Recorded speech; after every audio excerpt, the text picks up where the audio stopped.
தட்டை, சீடை, முறுக்கு, ரிப்பன் பக்கோடா, அதிரசம், என்ன வேணாலும் செய்யுங்க.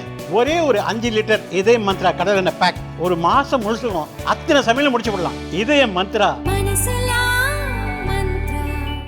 சென்னை திருவொற்றியூர் சாத்துமா நகர் பகுதியைச் சேர்ந்தவர் நித்யா, வயது 26. பிகாம் படித்த நித்யாவுக்கு அம்பத்தூரில் ஐடி நிறுவனத்தில் வேலை கிடைத்தது. கம்பெனி பக்கத்திலேயே வீடெடுத்து தங்கி வேலைக்கு செல்கிறேன் என பெற்றோரிடம் கூறிவிட்டு அம்பத்தூரில் தனியாக தங்கினார். சில மாதங்களுக்கு முன்பு கொடுங்கையூர் டீச்சர்ஸ் காலனியில் உள்ள ஒரு வீட்டில் குடியேறினார். அப்போது கொடுங்கையூரைச் சேர்ந்த 28 வயது பாலமுருகன் என்ற இளைஞருடன் பழக்கம் ஏற்பட்டு காதலாக மாறியது. இருவரும் லிவிங் டுகெதர் பாணியில் ஒரே வீட்டில் குடித்தனம் நடத்தினர். நேற்று முன்தினம் இரவு நீ உன் வீட்டுக்கு போய் என பாலமுருகனிடம் நித்யா திடீரென கூறியிருக்கிறார்.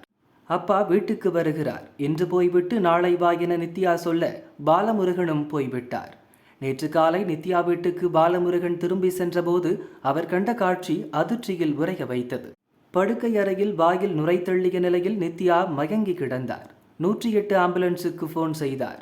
மருத்துவமனைக்கு கொண்டு சென்றபோது நித்யா ஏற்கனவே இறந்து போனது தெரிய வந்தது. ஸ்டான்லி மருத்துவமனைக்கு பிரேத பரிசோதனைக்காக அனுப்பி வைத்த போலீசார் முதலில் பாலமுருகனிடம் விசாரித்தனர். அப்பா வருவதால் வீட்டுக்கு போய் என நித்யா சொன்னதை பாலமுருகன் வாக்குமூலமாக அளித்தார். முதற்கட்ட பிரேத பரிசோதனை அறிக்கையில் நித்யா உடலில் எந்தவித காயங்களும் இல்லை என தெரிய வந்தது. அதனால் விஷம் குடித்து தற்கொலை செய்திருக்கலாம் என்ற முடிவுக்கு வந்த போலீசார் நித்யாவின் பெற்றோரிடம் விசாரித்தனர். நித்யாவின் 25 சவரன் நகைகள் காணாமல் போயிருக்கிறது என பகீர் தகவலை பெற்றோர் கூறினர். பாலமுருகனுடன் நித்யா ஒன்றாக வசிப்பது தங்களுக்கு தெரியாது. அவன்தான் கொலை செய்திருப்பான், அவனை 2 தட்டு தட்டி விசாரிங்க என நித்யாவின் அம்மா அப்பா கூறினர். போலீசார் விசாரணையை தீவிரப்படுத்தினர். நித்யா வீட்டுக்கு யாரெல்லாம் வந்து சென்றது என சிசிடிவியை ஆராய்ந்தனர். நேற்று முன்தினம் இரவு இளைஞர் ஒருவர் டிப்டாப்பாக நித்யா வீட்டுக்கு வந்து சென்றது தெரிய வந்தது. நித்யா கடைசியாக சைதாப்பேட்டையைச் சேர்ந்த டாக்டர் 27 வயது சந்தோஷ்குமார் என்பவருடன் பேசியதையும் கால் ஹிஸ்டரி மூலம் போலீசார் கண்டுபிடித்தனர். அவரை கொடுங்கையூர் போலீஸ் நிலையத்துக்கு விசாரணைக்காக அழைத்தனர். சிசிடிவியில் இருந்த அதே இளைஞர்தான் டாக்டர் சந்தோஷ்குமார். ஆலந்தூரில் உள்ள தனியார் மருத்துவமனையில் டாக்டராக வேலை பார்த்து வந்தார். அவரிடம் விசாரித்த போதுதான் நித்யா தற்கொலை செய்யவில்லை, கொலை செய்யப்பட்டுள்ளார் என தெரிய வந்தது. நித்யாவை பற்றி பல திடுக்கிடும் தகவல்களும் வெளிவந்தன. நித்யாவுக்கும் சந்தோஷ்குமாருக்கும் 1.5 வருடத்துக்கு முன்பு ஆன்லைன் டேட்டிங் ஆப் மூலம் பழக்கம் ஏற்பட்டுள்ளது. இருவரும் நேரில் சந்தித்து நட்பை பரிமாறிக்கொண்டனர். பிறகு உல்லாசமாக இருக்க துவங்கினர். சந்தோஷ்குமாரின் அம்மா அப்பா இருவருமே டாக்டர்கள்தான். வசதி படைத்தவர் என்பதால் நித்யாவின் எல்லா தேவைகளையும் சந்தோஷ்குமார் பூர்த்தி செய்தார். வீட்டுக்கு தேவையான பொருட்களை வாங்கி குவித்தார். நகைகளையும் வாங்கி கொடுத்தார். பணத்தையும் வாரி வழங்கினார். இதனால் அடிக்கடி நித்யா வீட்டுக்கு டாக்டர் சந்தோஷ்குமார் வந்து செல்ல ஆரம்பித்தார். அப்படி ஒருமுறை வந்து செல்லும் போதுதான் கௌதம் என்ற இளைஞருடன் நித்யா ஒன்றாக இருப்பதை பார்த்து விட்டார். அப்போதுதான் தன்னை போல இன்னும் சிலருடன் நித்யா உறவில் இருக்கலாம் என்ற முடிவுக்கு வந்தார் சந்தோஷ்குமார். திடீரென நித்யாவுடனான பழக்கத்தை நிறுத்தி கொண்டார். ஆனால் நித்யா விடவில்லை. தன்னை திருமணம் செய்து கொள்ளும்படி கேட்டுள்ளார். நாம் இருவரும் உல்லாசமாக இருப்பதை வீடியோ எடுத்து வைத்திருக்கிறேன். நீ என்னை திருமணம் செய்யாவிட்டால் அந்த வீடியோக்களை உன் அம்மா அப்பா ஃப்ரெண்ட்ஸ் எல்லோருக்கும் அனுப்பி விடுவேன் என நித்யா கூறியிருக்கிறார். உடனே ஆதம்பாக்கம் போலீசில் நித்யா மீது சந்தோஷ்குமார் புகார் செய்தார். தன்னை ஏமாற்றி 8 லட்சம் ரூபாய் மதிப்புள்ள நகை பொருட்களை நித்யா பறித்து கொண்டதாக கூறினார். ஆனால் போலீஸ் நிலையத்தில் விசாரணை நடக்கும் போதே இருவரும் சமரசமாக போவதாக எழுதி கொடுத்து விட்டு சென்றனர். ஆனால் நித்யாவால் மீண்டும் பிரச்சனை வரும் என்று நினைத்த சந்தோஷ்குமார் அவரை எப்படி சரி கட்டலாம் என யோசித்து வந்தார்.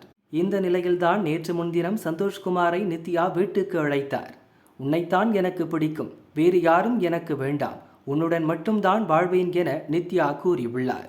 வெறுப்பை வெளிக்காட்டாமல் கொடுங்கையூர் வீட்டுக்கு சென்ற சந்தோஷ்குமார் நித்யாவுடன் உல்லாசமாக இருந்தார். பிறகு இருவரும் மது குடித்துள்ளனர். நித்யா குடித்த மதுவில் தூக்க மாத்திரைகளை சந்தோஷ்குமார் கலந்துள்ளார். அதை குடித்ததும் நித்யா மயங்கினார். உடனே தலையணையால் முகத்தில் அழுத்தி கொலை செய்துவிட்டு நித்யாவின் 25 சவரன் நகைகளை சந்தோஷ்குமார் எடுத்து சென்றது விசாரணையில் தெரிய வந்தது. சந்தோஷ்குமாருடன் பழக்கம் ஏற்படுவதற்கு முன்பே கௌதமுடன் நித்யா தொடர்பில் இருந்துள்ளதும் விசாரணையில் தெரிய வந்துள்ளது. கௌதமும் வசதியான குடும்பத்தைச் சேர்ந்தவர்தான். அவரும் நித்யாவுக்கு பணம் நகைகளை கொடுத்துள்ளார். கௌதம் சந்தோஷ்குமாருக்கு பிறகுதான் பாலமுருகனுடன் நித்யாவுக்கு பழக்கம் ஏற்பட்டுள்ளது. அவருடன் லிவிங் டுகெதர் முறையில் வாழத் துவங்கினார். பாலமுருகனும் நித்யாவுக்கு 5 சவரன் நகைகளை வாங்கி கொடுத்துள்ளார். நித்யா மீது பாலமுருகன் அதிக காதல் வயப்பட்டிருந்தார். அதனால் ஒரு நாள் வீட்டில் வைத்தே நித்யாவுக்கு பாலமுருகன் தாலி கட்டினார். ஆனால் அந்த தாலியை கழற்றி வைத்துவிட்டுதான் நித்யா வெளியில் செல்வதை வாடிக்கையாக கொண்டிருந்தார். கௌதம், சந்தோஷ்குமார் ஆகியோருடன் பழக்கம் ஏற்பட்ட போதே ஐடி கம்பெனி வேலையை விட்டு நித்யா விலகிவிட்டார். ஆனால் வேலைக்கு சென்று கை நிறைய சம்பாதிப்பதைப் போல பெற்றோர் உறவினர்களிடம் காட்டிக்கொண்டார். ஆனால் டாக்டர் சந்தோஷ்குமார் கௌதம் பாலமுருகனுடன் ஜாலியாக பப், பார்ட்டி என உல்லாசமாக வாழ்ந்து வந்துள்ளார் என போலீஸ் விசாரணையில் தெரிய வந்தது. சந்தோஷ்குமார் நகைகளை தன் வீட்டுக்கு எதிரே வசிக்கும் முஜிபுர் பாஷா என்பவரிடம் கொடுத்திருந்தது தெரிய வந்தது. அந்த நகைகளை போலீசார் பறிமுதல் செய்தனர். தொடர்ந்து விசாரணை நடக்கிறது. ஐடி கம்பெனியில் வேலை செய்வதாக வீட்டில் உள்ளவர்களை நம்ப வைத்துவிட்டு லிவிங் டுகெதர் பாணியில் உல்லாச வாழ்க்கை வாழ்ந்த இளம்பெண் கொல்லப்பட்ட சம்பவம் சென்னையில் பரபரப்பாக பேசப்படுகிறது.